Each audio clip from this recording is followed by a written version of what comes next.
تو اس سے بڑا سمبل آتا ہے. اور دوسری اس میں تکلیف دہ بات یہ آج ہوئی کہ فواد چودھری صاحب کی ہم بڑی تعریف کرتے ہیں کہ وہ اس گورنمنٹ کے اندر ان کے بڑے کنفیوژن ہیں اور وہ ہمیشہ ایک دلیر بات کرتے تھے. تو آج جب ان جیسا شخص جو کہ ان چیزوں میں ان کا ایک ماضی رہا ہوا ہے کہ پاکستان کے اندر صحیح کو صحیح کہنے میں وہ کالنگ انگریزی میں کہتے ہیں نا اسپیڈ اسپیڈ، ان کا ایک نام تھا. جب ان جیسا شخص آج یہ کہہ رہا ہو، اقرار کر رہا ہو کہ جی ہاں ہماری ریاست پیچھے ہٹ گئی، ریاست پیچھے ہٹ گئی. ریاست جب پیچھے ہٹ بھی رہی ہوتی ہے، ریاست جب بھاگ بھی رہی ہوتی ہے، ہزاروں لاکھوں دنیا کی تاریخ بھری ہوئی ہے کہ وہ ہزاروں لاکھوں لوگ بھی مر جاتے ہیں، ریاست یہ کبھی نہیں کہتی. اور ریاست کے نمائندہ گورنمنٹ ہوتی ہے. گورنمنٹ آف دا ڈے یہ کبھی نہیں کہتی کہ ہم پیچھے ہٹ گئے. ہم نے یہ 48 میں نہیں کہا، 65 میں نہیں کہا، 71 میں نہیں کہا. ہم نے یہ 80,000 لوگ مارے گئے تو ہم نے لوگوں کو، ریاست کے اوپر آپ کا انسانوں کا فیتھ ہوتا ہے اور ان کی آئینی ذمہ داری ہے. وہ ریاست کبھی نہیں یہ دکھاتی کہ جناب یہ جملہ جو ہے، میرا خیال ہے اس کی بہت سرزنش ہونی چاہیے. اس سے آپ کا ریاست کے اوپر، گورنمنٹ کے اوپر اعتقاد نہیں آتا. گورنمنٹیں چلتی ہیں، ملک چلتے ہیں، ریاستیں چلتی ہیں اس اعتماد پہ کہ یہ جو ریاست ہے، یہ جو جھنڈا ہے، یہ جو ہمیں نمائندگی کر رہا ہے، یہ ہمیں حفاظت کرے گا ہماری. اور یہ ریاست کے جو پلرز ہوتے ہیں جیسا کہ سیکورٹی ایجنسیاں، جیسا کہ پولیس جو ہے، یہ اس کو سمبلائز کر رہی ہوتی ہیں. جب ریاست کی نمائندگان یہ کہیں کہ ریاست پیچھے ہٹ گئی تو اس سے ایک بہت زیادہ ڈر لگ جاتا ہے. اور یہ ہم نے ماضی میں اس طرح کے بہت زیادہ اس طرح کے پالے گئے. اور ساتھ میں یہ بتایا جائے کہ جناب نہیں ہم ان سے ڈر گئے ہیں، اور گورنمنٹ یہ نہ صرف یہ کہہ رہی ہے کہ وہ پیچھے بھی ہٹ گئی، ساتھ میں کہ جی ہم ان کو مین سٹریمنگ کر رہے ہیں اور ان کے ساتھ الحاق بھی شاید الیکٹورل ہو سکتا ہے کہ اپنے پولیٹیکل بینیفٹس کے لیے موجودہ شارٹ ٹرم کے اندر، اور نظر آئے کہ یہ سارا گھٹنے ٹیکنے کا جو سلسلہ ہے تو پھر اندیشے ہو جاتے ہیں کہ یہ نظر آ رہا ہے. ماضی میں تو ہوتا رہا نا کہ اس طرح کے فتنے ہوئے اور وہ بڑھتے بڑھتے بہت بڑی فتنے بن گئے. یہ تو ہماری آنکھوں کے سامنے ہو رہا ہے کہ ہم نے دیکھا ہے اور یہ فتنہ بازی پچھلے دنوں دیکھی ہے. اور اس کے بعد وہ ایک اسٹرینتھ کے طور پہ ان کو نہ صرف کہ چھوڑا جا رہا ہے، ان کو یہ اجازت بھی دی جا رہی ہے کہ جناب آپ بانگ دہل یہ والا کلٹ کریٹ کریں.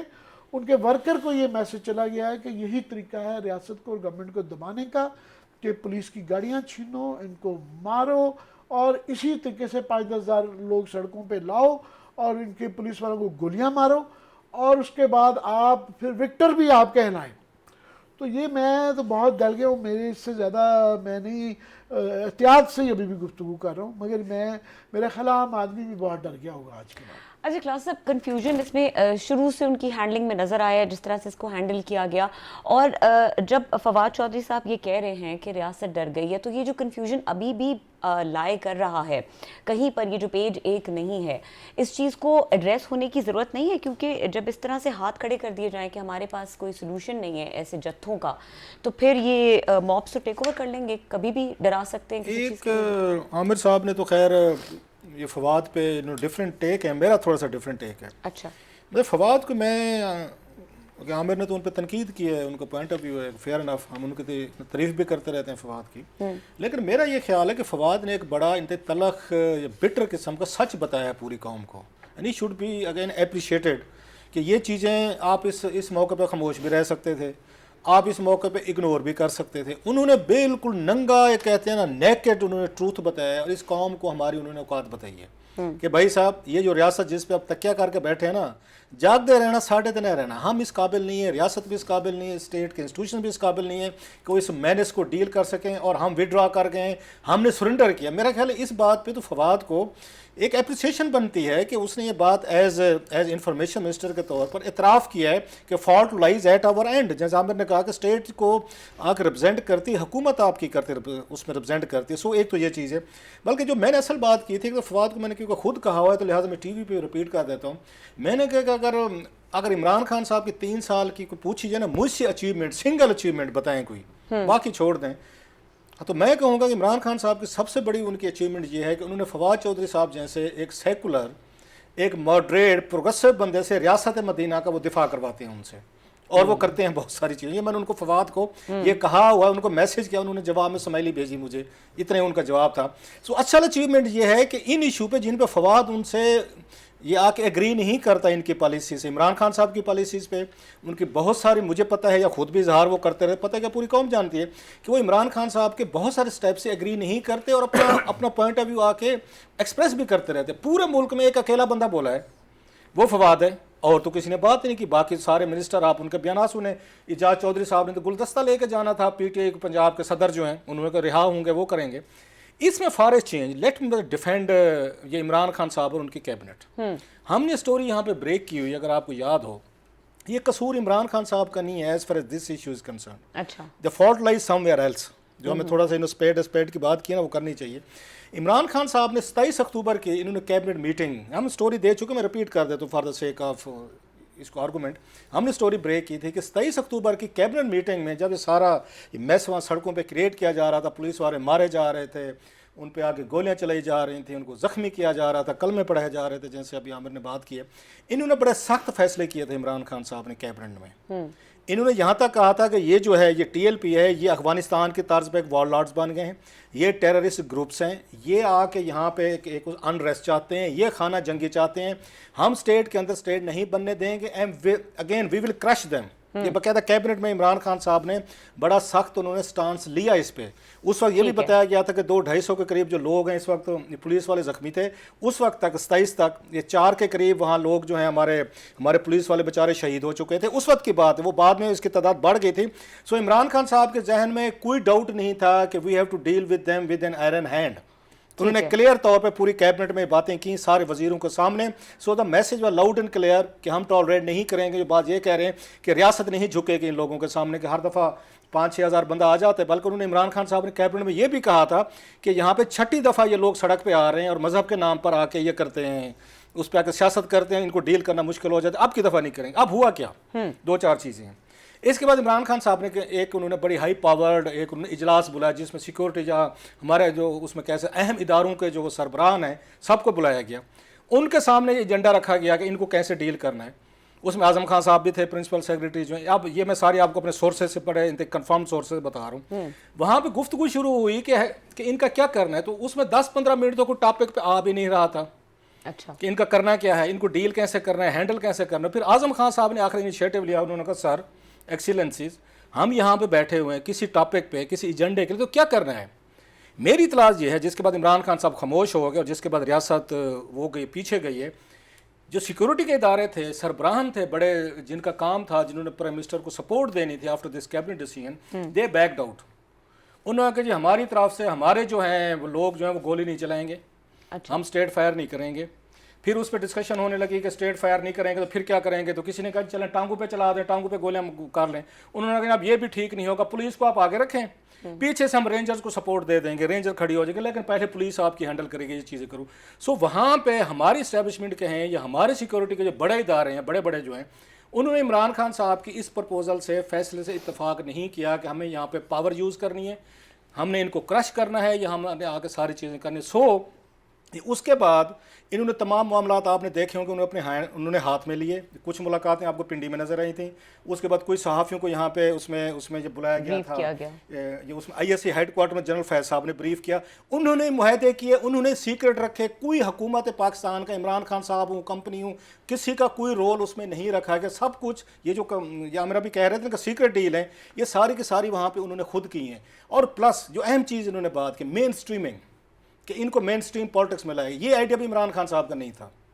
یہ بالکل میں آپ کو بہت سارے صحافیوں کو پنڈی بلا کے بریفنگ دی گئی, یہ صحافیوں کو وہاں پہ ان کے سامنے یہ آئیڈیا رکھا گیا کہ ہمارے لوگ ہیں, ان کو ہم نے مین اسٹریم پالیٹکس میں لے کر آنا ہے, انہی کو ہم نے وہاں پہ ان کو آبزارو کرنا ہے, اور یہ پالیٹکس بھی کر سکتے ہیں, سیاست بھی کر سکتے ہیں, ساری چیزیں کر سکتے ہیں. ہاں اس کے بدلے انہوں نے 2-4 چیزیں منوا لی ان سے کہ جناب کہ آپ وہ کریں, ایک اس پہ ویلنس نہیں کریں گے, سڑکیں بلاک نہیں کریں گے, آپ اس پہ آ کے اس میں اگر یہ جو حضور پاک صلی اللہ علیہ وسلم کا نام کو لے کے پالیٹکس نہیں کریں گے. یہ 3-4 چیزیں ان سے منوائیں گے. لاسٹلی یہ ہے کہ یہ سعد رضوی صاحب ہیں, اگر آپ کو یاد ہو خاتون حسین یہ رضوی صاحب کی ان کی رحلت کے بعد ان کو تو انٹرنل رفٹ پیدا ہو گئی تھی, آپس میں ان کے مسئلے کھڑے ہو گئے تھے کہ کون جانشین بنے گا. اس بیچارے کو سعد رضوی تو نوجوان بچہ ہے, اس کو تو کچھ زیادہ جانتے نہیں علامہ بھی نہیں ہے, تھے, ان کو کلاؤڈ بھی نہیں تھا. اور بڑی انٹرسٹنگلی آپ نے پہلے بھی یہ بتایا تھا کہ ان کو گرفتار کرنا ہی ان کو بیسکلی اس لیڈرشپ کی طرف میں یہ سمجھتا ہوں معذرت کے ساتھ کہ جن اداروں نے ان کو گرفتار کروایا, ان کو جیل میں رکھا بغیر کسی کو مین وجہ, آپ کے لیے کوئی تھریٹ نہیں تھا. مطلب سعد رضوی صاحب کیا کہہ رہے تھے آپ کو, کچھ بھی نہیں کہہ رہے تھے, کوئی انہوں نے اتنے بڑے کوئی اس میں چیزیں نہیں کی. آپ نے جان بوجھ کے ان کو قید کروایا, جیلوں میں رکھوایا, ان کا پروفائل بنوایا, ان کو پھر ان کے سپورٹر ہیں ان کو ساتھ لے کے ایک بگ آپ نے شخصیت پیدا کی. یہ پہلی دفعہ نہیں ہو رہا تھا, کالٹ جو پیدا کرتے ہیں. سو وہ پاور جو چاہتی تھیں کہ نہیں ہمارے اندر مذہب کا استعمال بھی رہے, یہاں جماعت اسلامی اب اس کے بعد ڈاؤن ہو گئی ہے, مولانا فضل الرحمان ہمارے کسی کام کے نہیں رہے, تو ایک اور پارٹی ایسی مذہبی طور پر ہونی چاہیے جب ہم جس کو چاہیں ہم سڑکوں پہ لے آئیں, حکومت کے خلاف استعمال کر لیں, ان کو بارگیننگ چپ کے طور پر ہم یوز کر لیں. سو یہ ان لوگوں کو تھوڑا سا آ کے ذمہ داری لینی چاہیے کہ جنہوں نے سعد رضوی صاحب کو جیل میں بھجا کے, باقی اب آپ کو کسی کا نام کا نہیں پتہ جو اس وقت جانشین بننا چاہتے تھے. سو یہ پورا پلاننگ کے تحت کرا کے سعد رضوی صاحب کو لیڈر بنا کے جیل میں سے آج نکال کے 2 وکٹری کے نشان دیتے ہوئے وہ ان کو باہر لے آئے ہیں. سو لہٰذا یہ جو فالٹ ہے یہ ہمارے پولیٹیشنز کی بھی ناکامی ہے ڈیفینیٹلی, کہ آپ لوگوں کی گورننس اتنی بہتر نہیں تھی کہ عام بیچارہ غریب آدمی, جتنے لوگ ان کے سڑکوں پہ آئے ہوئے تھے, یہ بریلوی اسکول آف تھاٹ جو ہے موسٹلی بیچارے آپ ان کو ہیوز ناٹ میں سے غریب لوگ ہیں جن کو زندگی میں آپ نے سوشل اکنامک آپ نے ان کو آ کے ان کا بھلا نہیں کیا, اچھی ایجوکیشن نہیں دی, اچھی کوالٹی آف لائف نہیں دی, اچھے اداروں میں سکولوں میں نہیں پڑھے. لہٰذا آپ نے ریاست نے اگر ان کو اگنور کیا ہے, چیزیں کی ہیں, تو کچھ گروپس آ کے اگر ان کو استعمال کر رہے ہیں تو پھر تو رونا نہیں بنتا ہمارا. سو یہ چیز عمران خان صاحب اس پہ ڈٹرمنٹ تھے, جو عامر صاحب نے بھی بات کی, he was ready to go after them.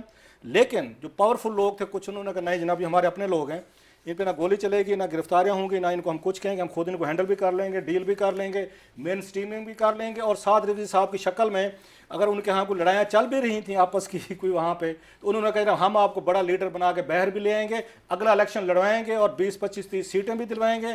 نئی حکومت جو آئے گی اس وقت جیسے MQM اور باقی دیگر پلیئرز آتے ہیں نا ڈیل کرنے کے لیے, اب کی دفعہ میرا خیال ہے TLP جو ہے نا وہ اسی ہی تناظر میں اس کو لے کر آ رہے ہیں اسٹیٹ کے لیے ایک مستقل. پنجاب کی بات مگر ود ریلیجس ٹنچ, بس یہ وہی والا سر ہے. سو عمران خان صاحب اس معاملے میں میرا سپورٹ واز ناٹ انف, اور اس کا اظہار آج کیا بھی ہے فواد چودھری نے.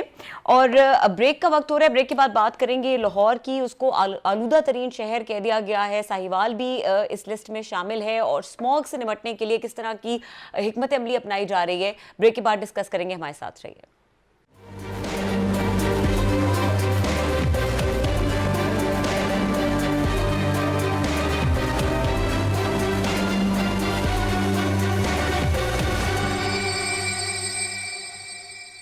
Welcome back. کلاس صاحب, کافی دنوں سے ہم یہ سٹوری ڈسکس کرنا چاہ رہے تھے لیکن ٹائم کی کمی کی وجہ سے رہ جاتی تھی. کیبنٹ کی ایکسکلوسیو سٹوری ہے یہ, اور یہ اس حوالے سے ہے کہ جو اہم اسامیاں ہیں وہ خالی ہیں, ان کو پر نہیں کیا جا رہا.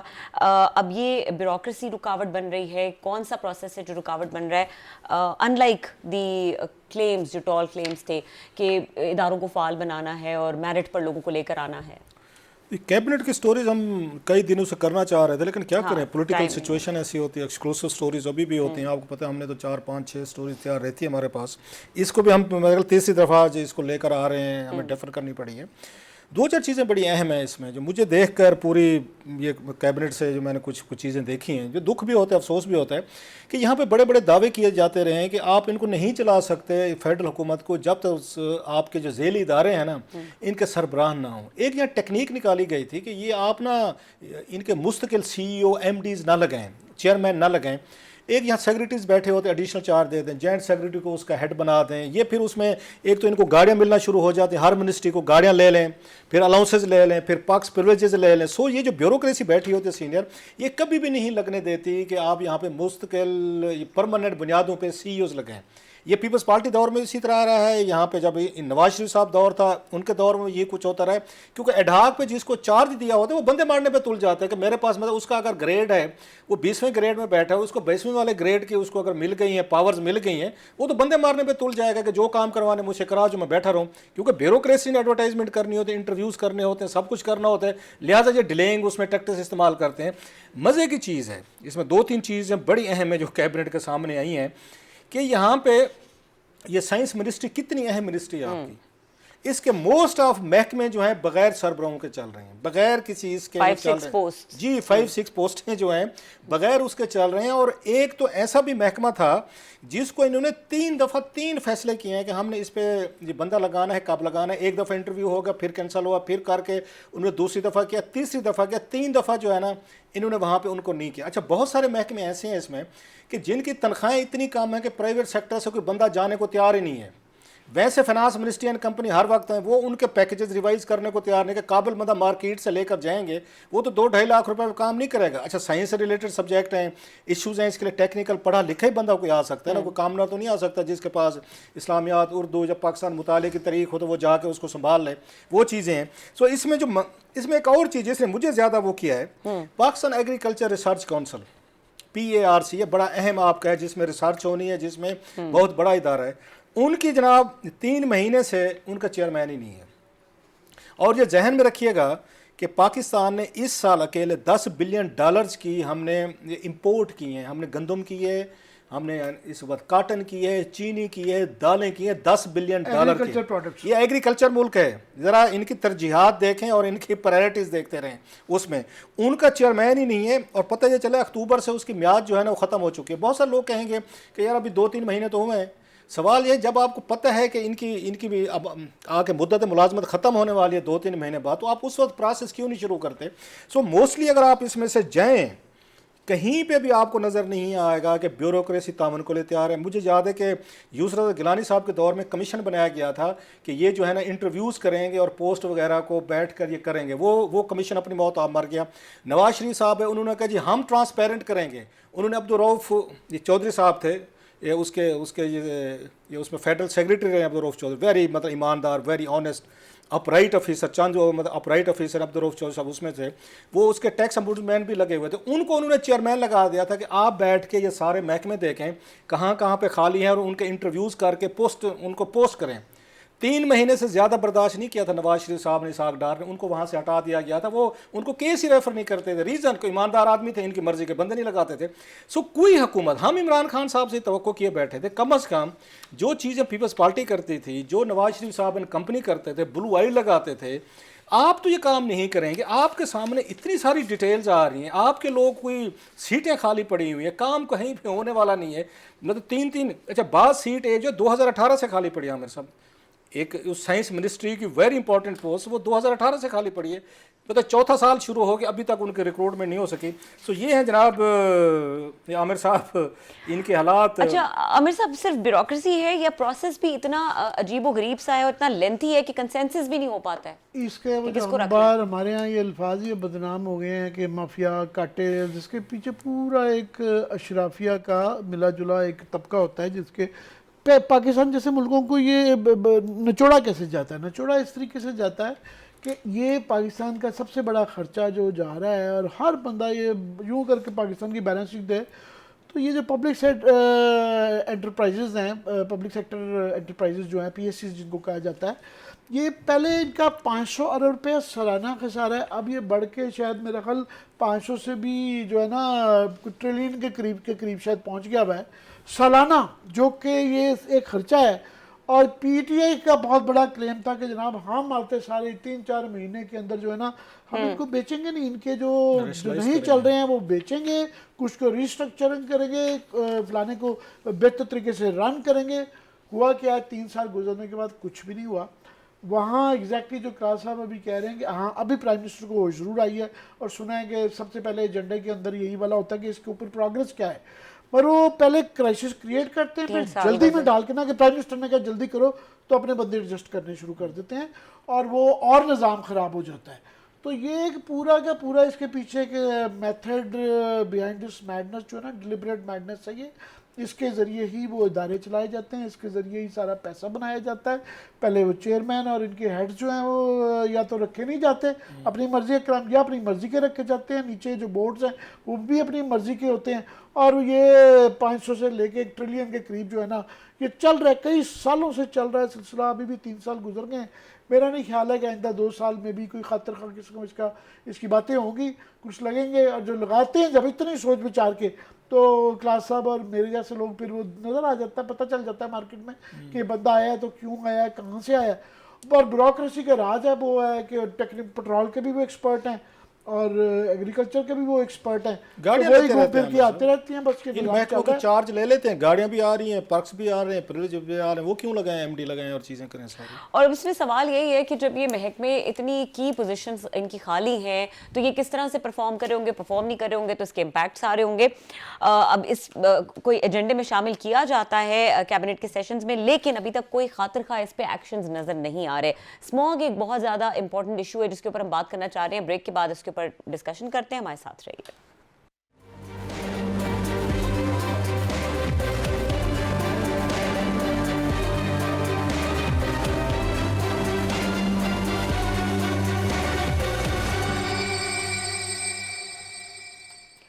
Welcome back. اور لاہور کو دنیا کا سب سے آلودہ ترین شہر کہہ دیا گیا ہے.